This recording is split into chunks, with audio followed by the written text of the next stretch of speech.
Rotarians and guests, good afternoon. When I was issued the invitation to join, I said to Ankit, I said, oh, that's wonderful. He said, no, you are the third choice. I said, oh, really? I said, who knocked back? He said, Dan Andrews is in Beijing buying military equipment for the raid on Canberra. And he said, Bob Catter said that if there's any members of the media there, he will have to punch them in the face. So thank you for the invitation. Darcy, I'm sorry I couldn't make your 40th birthday on Sunday. There's nothing worse than hanging around with young people. You don't know what they're talking about. 50 years without a real job. I started in commercial radio in 1963. It was called wireless in those days. And I applied all over the place, usually by telephone. Didn't want them to see me. And the answer was always the same. You sound okay, kid, but you don't have any experience. Eventually, a man in Warrnambool, Western Victoria, said, catch the train down, come on down and we'll give you a go. He met me at the railway station and the first thing he said was, you sounded so good on the phone. I got the inference. I said, what do you want me to do? He said, Saturday night, he said, you don't have to do much apart from introduce the serials and make sure you do that on time. He said, the only opportunity you'll have of ad-libbing or doing something a little different will be after the 6:30 p.m. news and before When a Girl Marries starts at 6:45, we have funeral announcements. You'll be expected to read those, read them absolutely straight, don't make any comment about it. So you'd read the funeral announcements. With a deep regret, we announce the sudden death. Even if the poor old prick had been living in the base hospital forever. You'd also find out their middle names and what church they're going to be buried from, even though they hadn't been there since they were 3. And no donations. Any support offered to Alcoholics Anonymous would be appreciated. I read 3 funeral announcements and I had a couple of minutes to spare before When a Girl Marries started at 6:45. So I thought, well, what do I do? Interview the undertaker? 6 o'clock closing in Victoria in those days, and he was drunk. So I thought, no, I'll play a bit of music. Lawrence Welk on the orchestra and chorus, unfortunately. And the track was So Long It's Been Good to Know You. Went over like a fart in a lift, I got to tell you. The next night was Sunday night, and he said, Pilko, not a good start last night. He said the local federal member comes in at about 9 o'clock. He'll knock on the door, and your questions will be in red. His replies will be typed out in black. He said he'll be knocking on the door a little before 9. Sure enough, a little before 9 there was a knock on the door. I opened the door, all I could see was a fly on a belt. I thought, gee, the Harlem Globetrotters are in town. He ducked and came through the door. Not only that, they're white. He introduced himself. The federal member for Wannon was one John Malcolm Fraser. He said, hi, Mr. Pilkington. Hi, Mr. Fraser. So we got off to a good start. And right behind him was a lovely-looking lady. And I said, Mr. Fraser, what's your daughter's name? And he said, this is my wife, Tammy. She was pretty thrilled about that. So we started. I'd read the red bits, and he'd read the black bits out, supposedly lasting a half an hour. About 25 minutes past 9, I'd read the last of the red bits. And I'd read in the paper, I read Sporting Globe and Best Bets and the Melbourne Truth. I was up to date with what was going on. I said, Mr. Fraser, should we be sending military advisors to Vietnam? Well, he stood up and pointed at my microphone. I switched it off. He then referred to the fact that Mum and Dad had never married. He called me a dumb bastard. Now, the 8 people who were listening also all phoned up the next morning, complaining. He stormed out of the studio, never saw him again. John Malcolm Fraser. I then went to a place called Deniliquin. You'd only go there for a funeral. God, it's an awful place. Still is. The manager said, Pilko, oh, that's close enough. Nobody's allowed on the premises after hours. He said, apart from staff members, nobody. It's a sackable offence. Oh, okay. Steve Liebman was doing the breakfast show. Lovely man, very talented bloke. There was a knock on the door and I went and answered. I said, I'm sorry, I can't let you in. After hours, you'll have to tell me what you want. And he said, don't be stupid. It's freezing out here. Open the door, I'll come in and write out what I want. I said, well, this has been the third time I've told you. I'm not allowed to let anybody on the premises after hours. I had a quick look through where the mail came. Remember that? They used to have the mails in the door. And he had on a blue shirt and a green tie and yellow pants and a little moustache. I should never have said, why don't you watch the name off, you silly little wog. Shouldn't have said that to Al Grasby, the federal member for the Riverina. I left Deniliquin, surprisingly enough, went to Newcastle, lasted 2 days there, went down to Launceston, lasted a week and a half. So I'd had a lot of experience by this stage of the game, generally packing up and leaving. I then rejoined the PMG, as it was called in those days, as a mail sorter. But I didn't have any luck with that. Suffering from dyslexia, I couldn't tell the difference between Carnegie and Caulfield, Mentone and Melbourne. And after a couple of weeks they came to me and said, Pilko, whatever your name is, you're not really suited to this job. So here we are. You can't even get a job at the PMG. Thank God Leon Biner from here in Adelaide phoned up and said, would you like to come across and join our sporting department? You don't have to do anything other than take notes. I said, you don't have to call races? He said, no, we've got a great race caller, Bird Day, and you'll join Murray Tippett and you'll be the third person in the sporting department. I drove across and got the job, and I simply was heard on 5PI and 5AU. Never ever got to go on the main station. Then on Christmas Day 1975, the wonderfully talented Barry Ian had been taken off the breakfast show, and because both of us were divorced and at the time and with no children about, they thought, well, we'll put two blokes on who don't have any kids. So Christmas Day 1975, we went on air, had never worked before, with each other, and did the normal stuff on Christmas Day. You know, give us a ring and win $50. Tell us why his Father Christmas doesn't have any children. Yeah, you've heard it, I know, yeah. Merry Christmas is too old, they don't live together, and then a Port Adelaide supporter, I'm sure, phoned up and said, oh, Bazz and Pilko, I know why. Well, why is that? He said, he only comes once a year. Wow.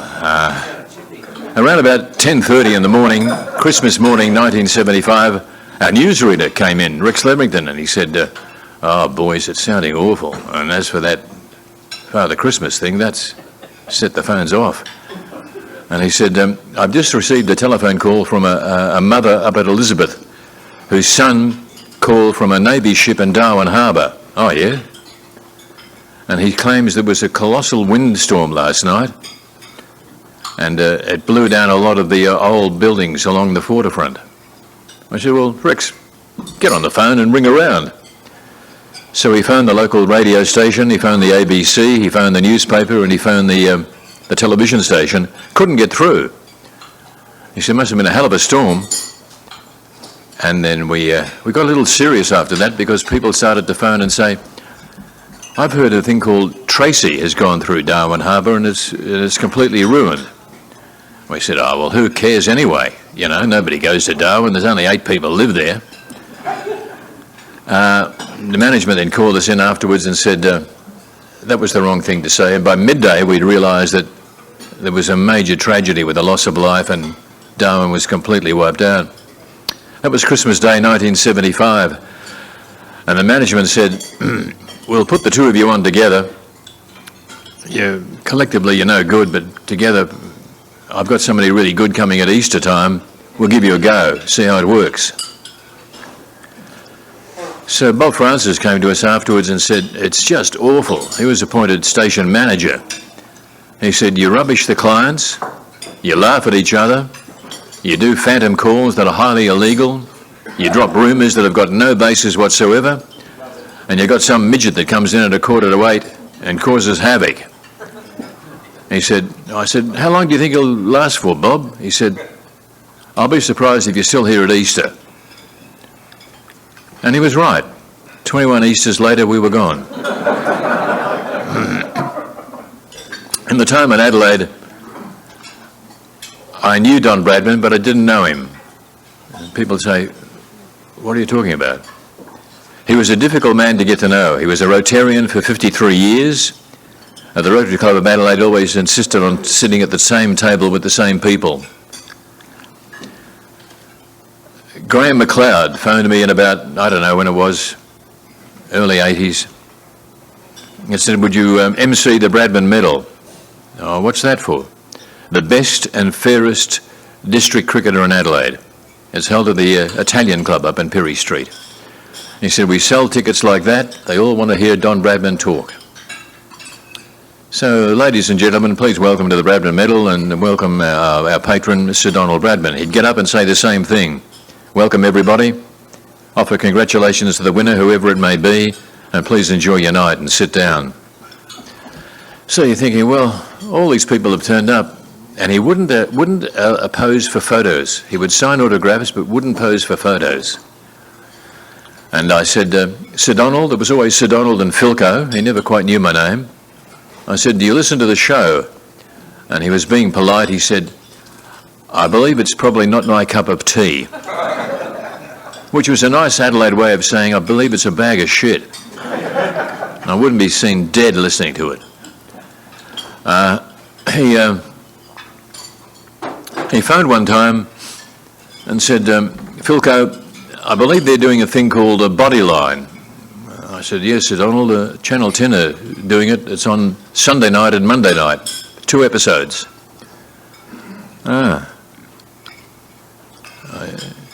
What do you think of it? He said, well, I haven't seen it, dopey. All right. So on the Monday, he phoned up and said, well, I quite enjoyed the first episode. He said, who's the really good-looking bloke playing my role? I said, it's another South Australian, Gary Sweet. He said, who's playing the role of the president of the Marylebone Cricket Club? I said, a big fat Melbourne bloke called Frank Thring. He said, I knew his father. He used to own the Tivoli. I said, Sir Donald, what did you think of the show? He said, I'll phone you in the morning and let you know. So we made a big song and dance that Sir Donald Bradman will be on the show tomorrow to talk about the 2 episodes of Bodyline. 9:10, the phone went. We'd finished at 9 o'clock. Oh, Sir Donald, you're a bit late. What did you think of the show? Well, he said a couple of things were incorrect. He said, according to that, Jessie and I were married a year after John was born. Oh, really? And I said, you didn't like it? He said, well, Jessie didn't realise how good looking I was when I was young. And he said, John didn't realise he was a what's-her-name. And he didn't use the word. Eventually, Frank Packer wanted to meet Sir Donald and have a private meeting. He was going to fly down the days of World Series cricket. And I'd met Packer before. I'd worked at Channel 9 and they had narrow corridors, and he was coming down the corridor and he said, yeah, what do you do, son? Oh, Mr. Packer, I'm the third voiceover man. Oh, I didn't think I'd seen you on television. We only have beautiful people on television. You got a head like an effing beaten favourite. Oh, really? I must go to the races and have a look at myself. He said, how do you get in touch with Bradman? You mean Sir Donald? Yeah, that. I said, you look him up in the Adelaide telephone book, 2 Holden Street, Kensington Gardens, under J and D Bradman. Don't tell me he's in the telephone book.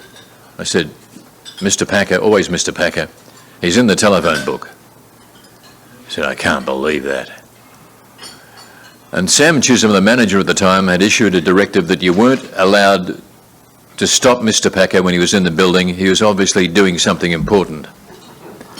You certainly weren't able to stop him and just have a conversation.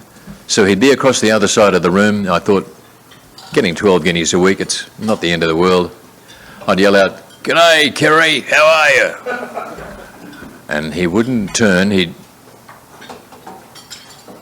"Oh, yeah, g'day, favourite."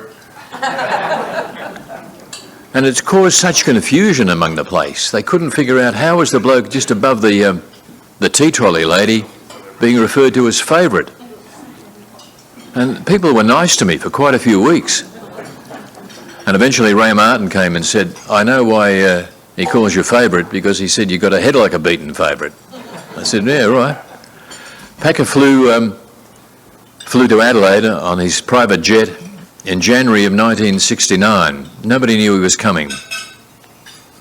He said, "Favourite, what are the questions Ray Martin shouldn't ask him?"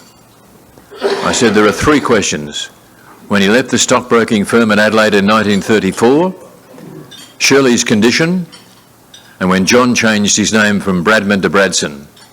I said, if he mentions any of those things, Sir Donald could well switch off. I said, I'm going down to see him to figure it out.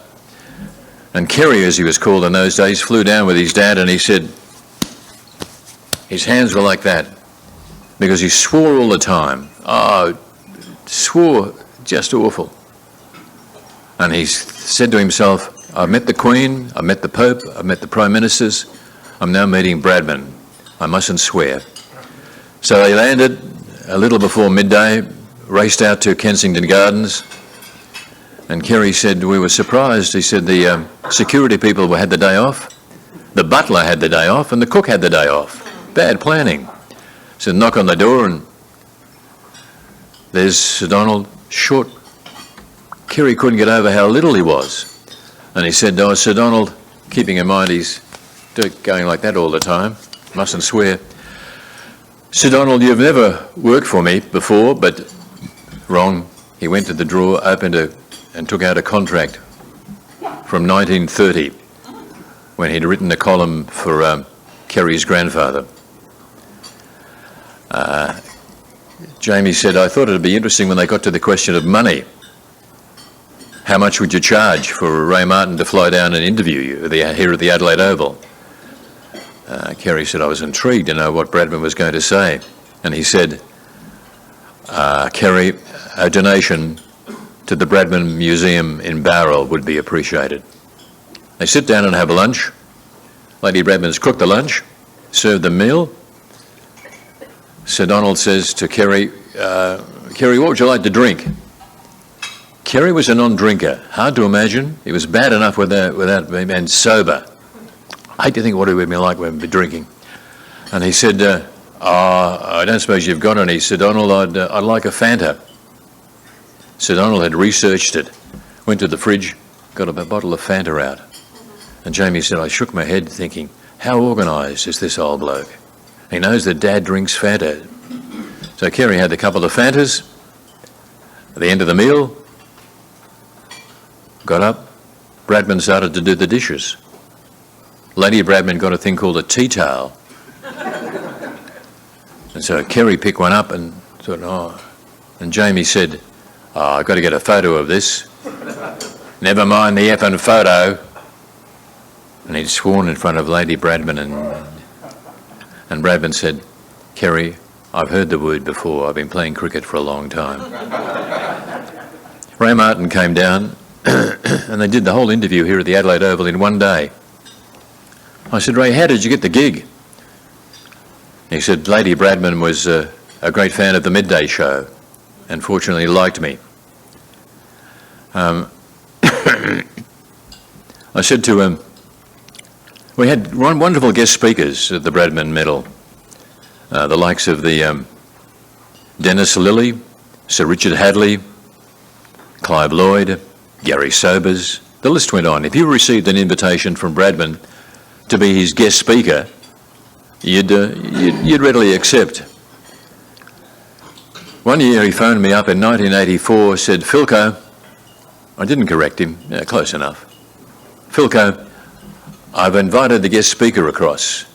Oh, Sir Donald, who's that? A friend of mine plays cricket in WA now, a left-arm spinner from England, Tony Locke. All right, okay, well, all right. Bit of a letdown after Richard Hadley and Gary Sobers and Dennis Lilly, but anyway, that's your choice. Tony Locke came across on the train, had a couple of drinks. When he arrived at the station, was non-compass. And Graham McLeod said, Pilko, we can't let this bloke say anything. He's likely to swear. And Tony came out and sat down in the chair and put his head down. Luckily that year, David Sincock won the medal and was a great speaker. And a telegram arrived, all the best for, keeping in mind this is 1984, all the best for the Bradman medal, congratulations to the winner, and warm personal regards to Tony. So I gave Tony Locke the telegram. What's this from? What's it? Would you want to swap it? Oh, yeah, a bottle of scotch. So I went and bought a bottle of Gilt Edge, cheap as you can get. I gave him the bottle of Gilt Edge and took the telegram. A couple of nights later, the phone went. Oh, hi, Pilko. Hello, Sir Donald. How did the night go? Like a QC. Would never ask a question that he didn't know the answer to. And they said, I said, David Sincock spoke wonderfully well. He said, I believe you said a few words. I said, yeah, just a couple. I said, but the crowd were disappointed that you weren't there, Sir Donald. I said, how was Tony Locke? I said, he wasn't well. And he said, did he get the telegram? He did get the telegram because I gave it to him, but he didn't want it. And he said, just imagine how much a letter would have been worth. Just to let me know. I knew what you'd done. He didn't like the chapels. It goes back to the days that he toured with Victor Richardson. A long-running dispute. Ian approached him wanting more money for both the Shield cricketers and the Test cricketers, explaining to Sir Donald that when they were playing Shield and Test cricket, they were actually losing money. But Ian wasn't the person you'd send to see Sir Donald. The two of them clashed. He probably the most iconic of Australians, more so than Crocodile Dundee and anybody else. And Bob Menzies, a Rotarian for 53 years, and a difficult man to get to know. He didn't want to. On the last time we meet in the Richmond Arcade. You'd all know the Richmond Arcade. And he'd meet for a cup of tea. And he was whinging a couple of years after Jessie had died. And I stupidly said, Sir Donald, are you sick of being Don Bradman? I'm thinking this could be the end of the friendship. And he said, Pilko, you could be right. He said, all people want to do is have a photo and talk about cricket. And he said, I've got a lot of other interests rather than cricket. Rotarians and guests, thank you for your attention. And some of you even laughed, which was nice of you. Thank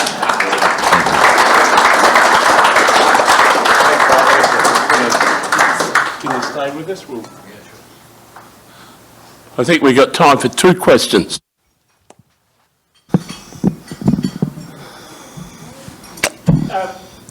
Pilko, thanks very much.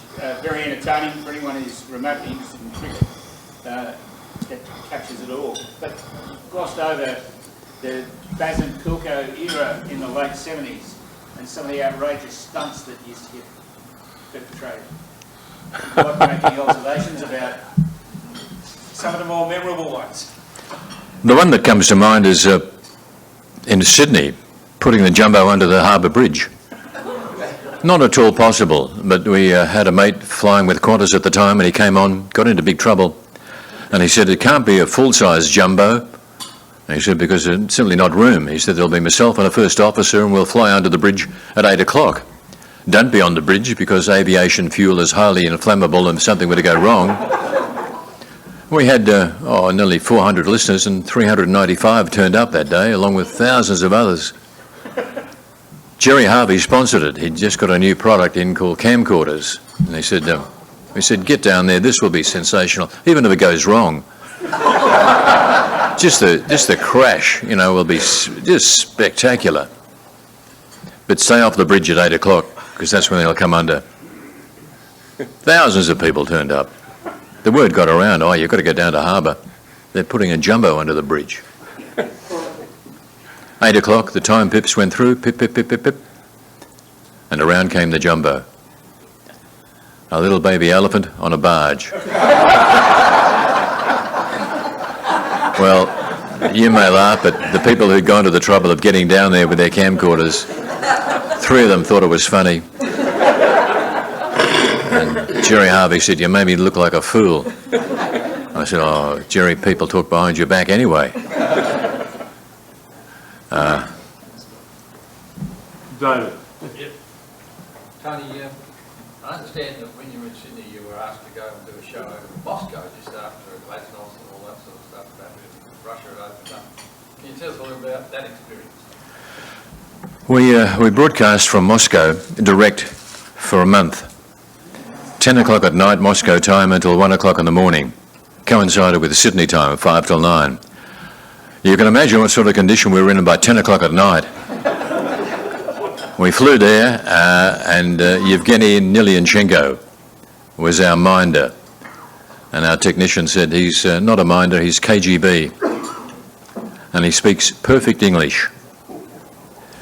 We organised to meet the then president, one Boris Yeltsin. And we were told, get there of a morning because he's sometimes not well of an afternoon. Our cameraman Brendan couldn't get there on time. So I don't know what time it was, 2 or 3 in the afternoon. Magnificent setup. You've got no idea what the Kremlin is like. Chandeliers everywhere. Anyway, we turn up and there's Boris dancing. And our cameraman thought, oh well. So he's filming it. And from out of nowhere, a little guy with blonde hair, a skinny little guy, came over and said, no, and put his hand on the camera. And we were about to tell him to what's the name off because we had permission to be there. But our KGB minder said, no, we'll stop now. And we said, Yevgeny, who is that little creep? He said, he's Boris Yeltsin's man from St. Petersburg.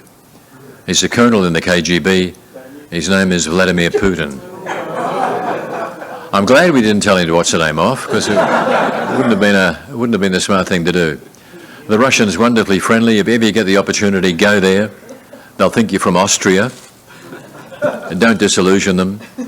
And the Red Square is just spectacular. The Russian people are friendly, but they know nothing about us at all. We'll never come here. They know we're down near Fiji. That's about it. Hankins given us permission for 2 more. We can squeeze in 2. Phil and Pilko, when I was standing at the bar, I was talking to a fella who looked incredibly like you. And he said to me, he was going to talk about the McGarrick Medal today. All I can say is I look forward to your next speech. Thank you. Sylvia. Pilko, I would like to have heard. I'd like to have heard more about your exploits on radio because I thought they were fantastic. But my other... We were brought down to earth by Bob Francis years ago when we managed to get 42% of the audience, and Bob said, don't get carried away, that means 58% don't like you. My other comment would be about Don Bradman. He wasn't that difficult to get to know, as long as you didn't talk cricket. Yeah. He used to love coming home to my place and playing on my good old upright piano, and we'd have sing-alongs, and in the 30 years that he was a friend, I never discussed cricket with him once. A good move, because he was sick of talking about cricket. We organised a function one time with the two, I've gone over time. I approached Sir Donald, I said, we'll get the two highest achievers in the world, yourself and the New Zealander who climbed Everest, Sir Edmund Hillary. And Bradman said, Pilko, we can't stand each other. I never pursued why. Maybe two giant egos. I couldn't imagine, but it would have been a great success. Sir Edmund Hillary was prepared to fly here. Air New Zealand were going to pick up the tab. But Sir Donald said, no, I can't stand him, which came as a bit of a surprise. Thank you again for your interest. Much appreciated. Thank you.